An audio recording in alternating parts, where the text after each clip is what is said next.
奶茶已经成为当下最为流行的饮品之一。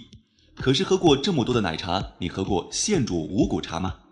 沪上阿姨这家从上海弄堂里走出来的沪式奶茶，首创并提出了现煮五谷茶的概念。从2013年成立开始，为奶茶行业带来了一抹新的色彩，以全新的概念开创了现煮五谷茶这个新中式茶饮的先河。触摸品质，发现未来，欢迎观看10万个品牌故事之沪上阿姨。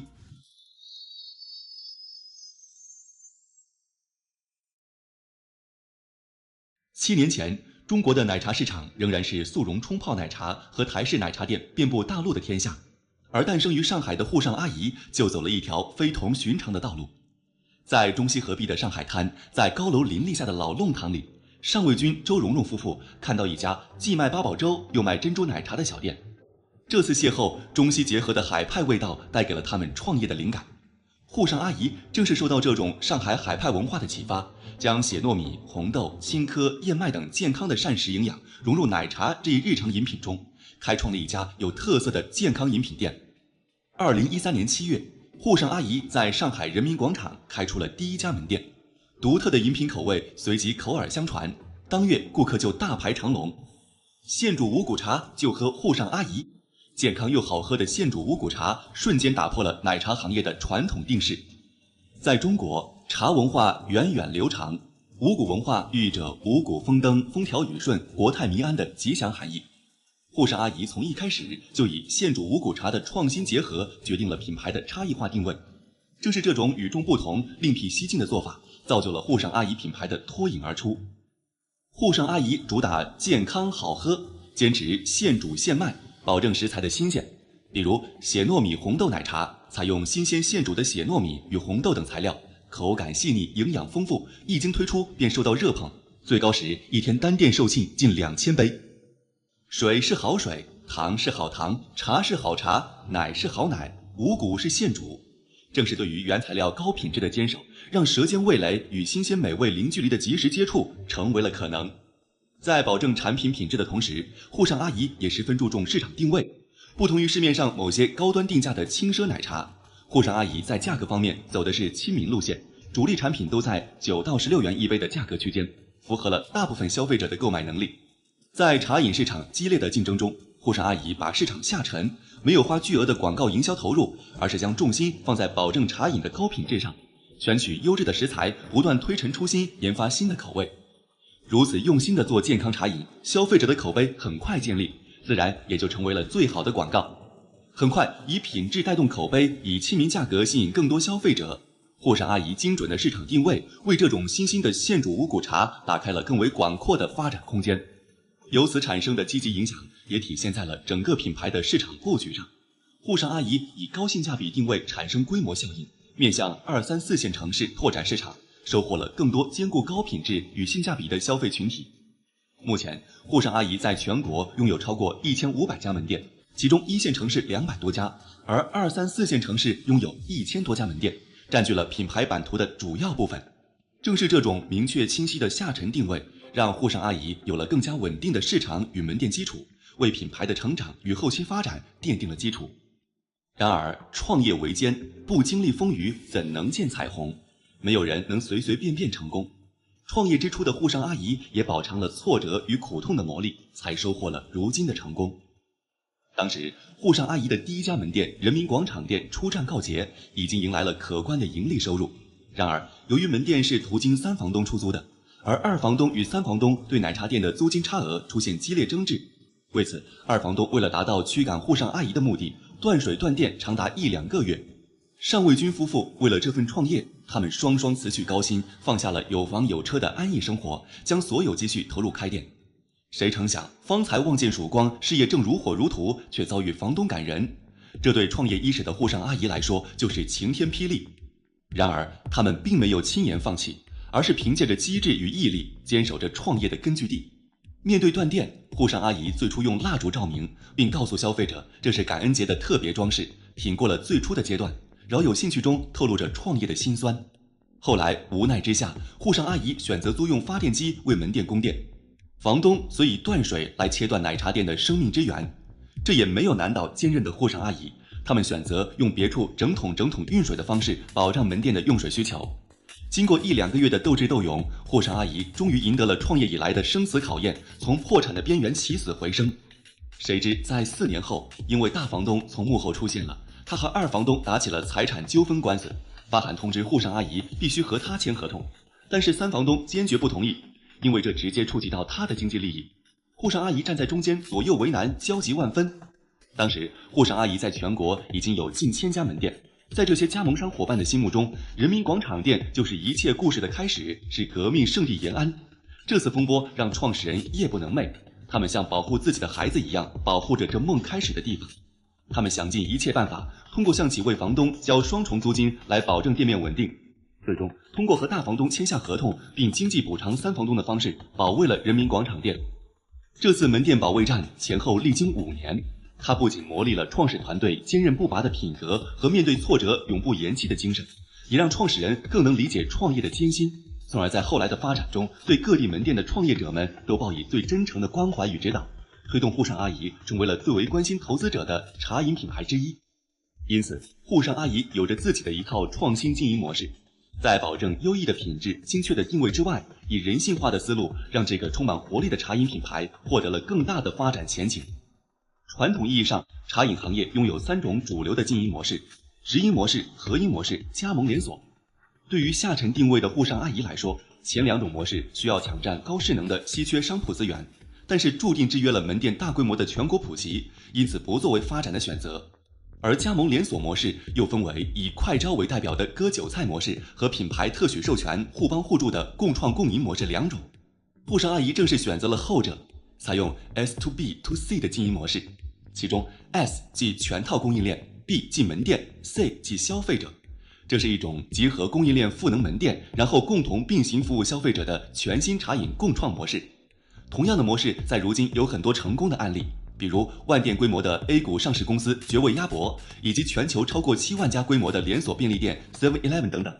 在这一品牌特许授权的新模式下，沪上阿姨未来的目标就是成为中国茶饮界的 7-Eleven， 带动众多小微创业者共创共赢，同享丰盛。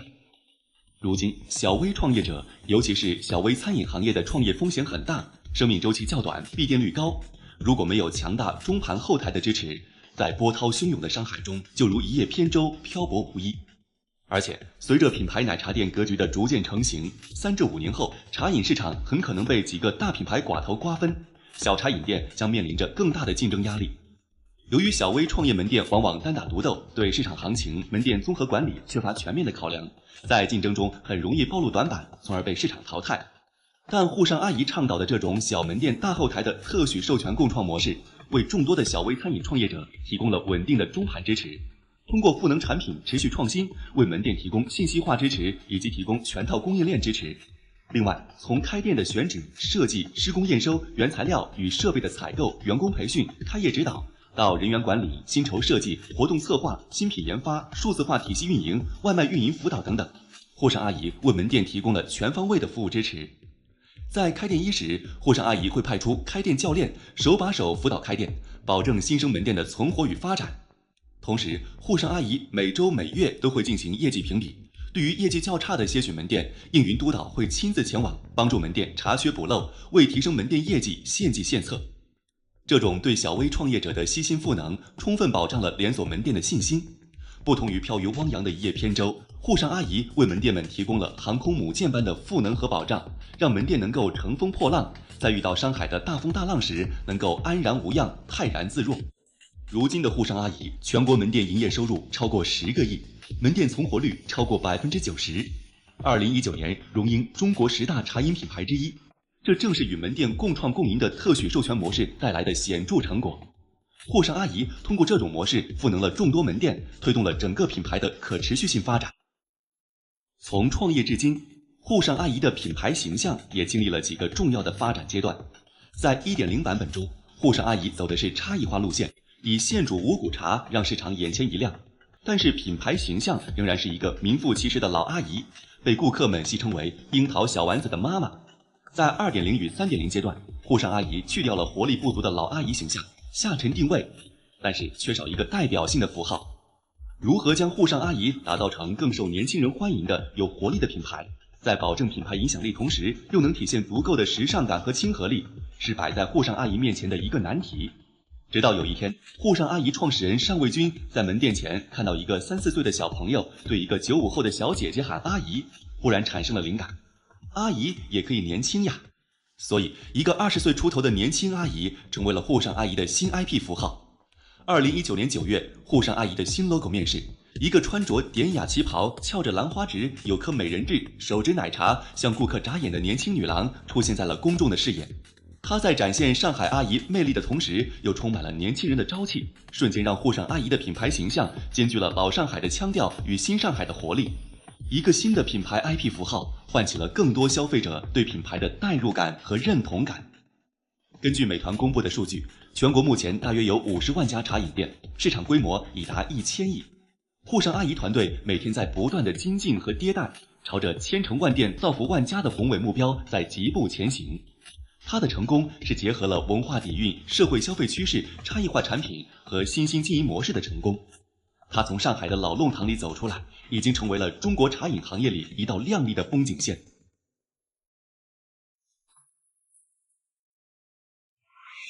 国人爱汉堡，就像日本人爱刺身，英国人爱薯条，中国人爱火锅、串串烧烤和麻辣小龙虾。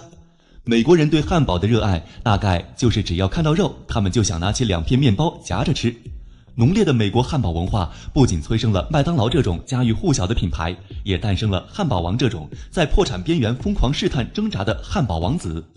2017年圣诞节，一位年轻的小伙收到了一份来自汉堡王的大礼，在汉堡王就餐，终身免单。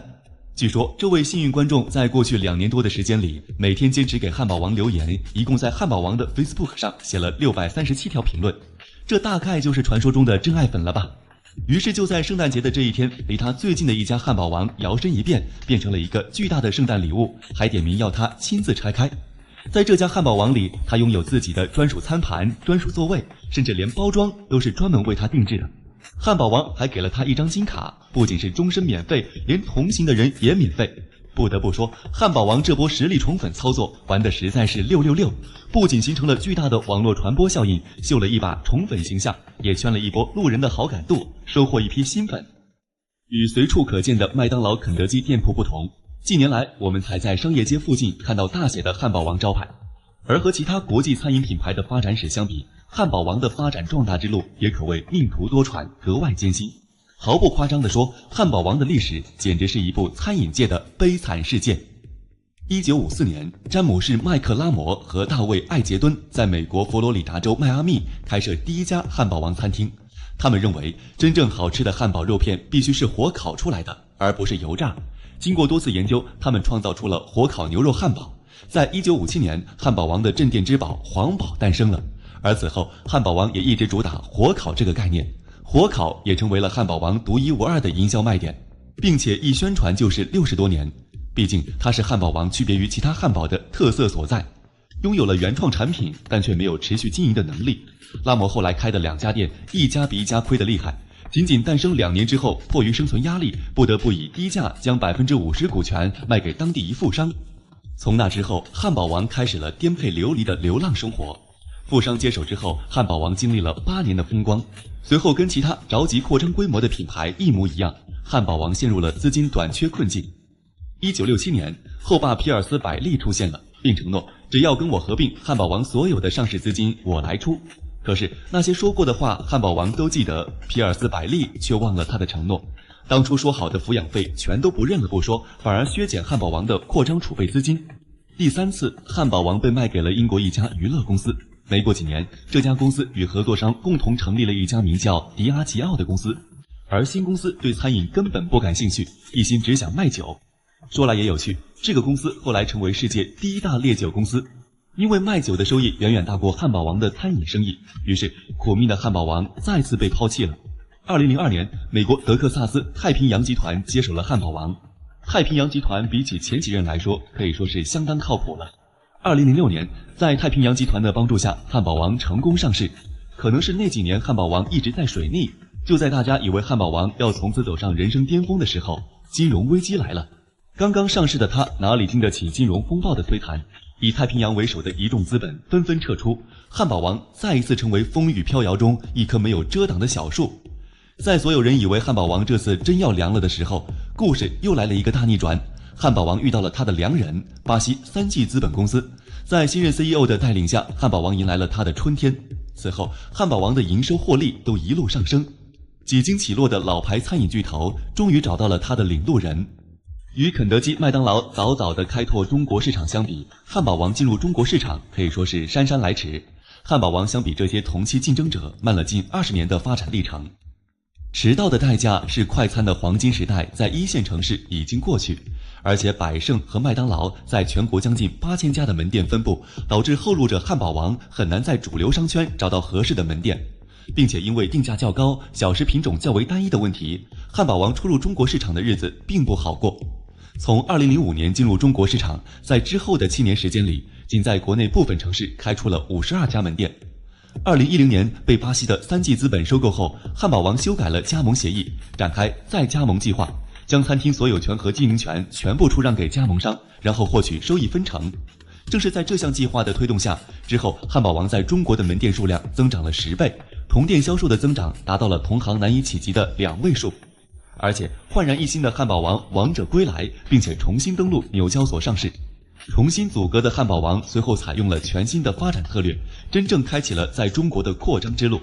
2018年底，汉堡王在上海开出了第1000家门店。对此，汉堡王的 CEO 表示，这是一座里程碑，更是再出发的起点，并且立下 flag， 3年内再开1000家门店。没有天赋异禀，没有坐拥资源，凭借自己的努力，汉堡王一次又一次地破解困局，逆风翻盘。未来的时间还很长，汉堡王有足够的时间去奔跑。在物资匮乏、食品普遍散装销售的情况下，许世辉推出了第一款拥有独立包装的美丽派饼干。精美的样式赢得了消费者的青睐。1992年，美丽更名为达利，业务开始从泉州辐射全国。机遇与挑战并存的21世纪到来，许世辉灵敏地嗅到了市场需求发生了变化。曾经风靡一时的传统零食日渐式微，而一些可以充饥或者消遣的休闲类食品开始登上舞台。独具慧眼的许世辉看到了食品行业的一个新时代，休闲食品时代正在到来。20世纪80年代末，旺旺集团以旺仔小馒头进入内地市场，看准了这一时机，许世辉在模仿好丽友派的基础上推出了达利园蛋黄派，并以更低廉的价格满足了人们的尝鲜心理，一经推出就大受好评。当时达利园蛋黄派你带我也带的广告语很快传遍中国的大街小巷，蛋黄派也开始进入了千家万户，成为你我小时候的必备零食。只用了几年时间，达利园蛋黄派就反超好丽友派，成为派品类的第1名。小试牛刀成功后，许世辉走上了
在安徽，提起老乡鸡，应该是无人不知，无人不晓。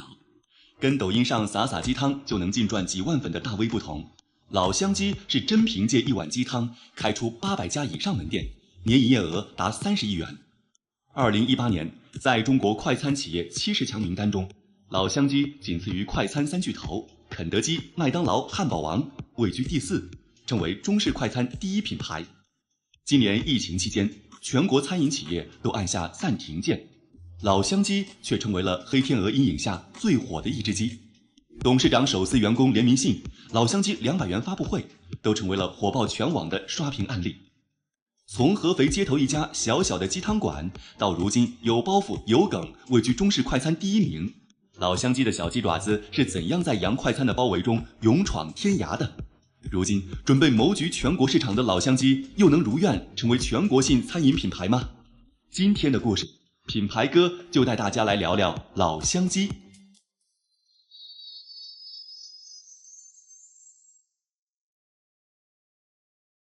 1940年，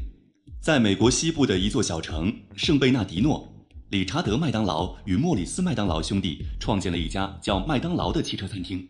兄弟俩首创了极速饮食系统，只要30秒就能得到一份新鲜美味的汉堡。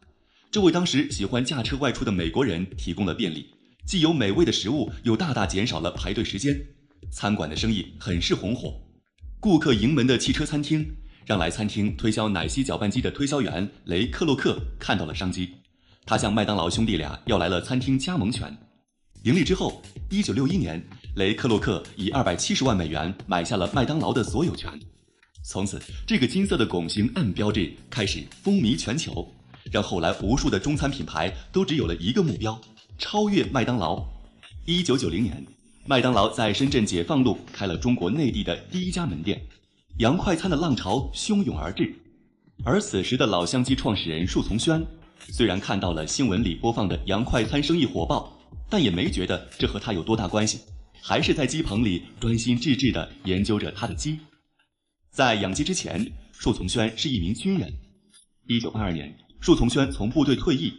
，20岁的他决定回到老家合肥肥西另谋出路。彼时，家庭联产承包责任制的包产到户已初见成效，粮食连年丰收。粮食富余了之后，村民们家家户户也都养起了鸡鸭。在肥西，老母鸡历史悠久。相传汉高祖刘邦时期，肥西老母鸡就是贡品，且安徽吃鸡文化盛行，有无鸡不成席的风俗，所以树从轩觉得养鸡应该是一条可行的道路，并且作为土生土长的肥西人，自小就看家里人养鸡，耳濡目染，他也知道怎么把鸡养好。于是他拿上结婚时父母给的1800块钱，买了1000只鸡，开始了自己的养鸡大业。当时白羽鸡刚进入中国不久，由于饲养周期短，价格便宜，因此很快取代土鸡占领了鸡肉市场，超过90%的养殖户都选择饲养这种白羽鸡。像肯德基、麦当劳的炸鸡所选用的就是这种白羽鸡，但肉质松软的白羽鸡口感一般，只适合煎炸等烹饪方式，并不适合炖汤。所以在大家都追着金钱跑养白羽鸡的时候，树从轩偏偏只养180多天才能长大的肥西老母鸡，因为他觉得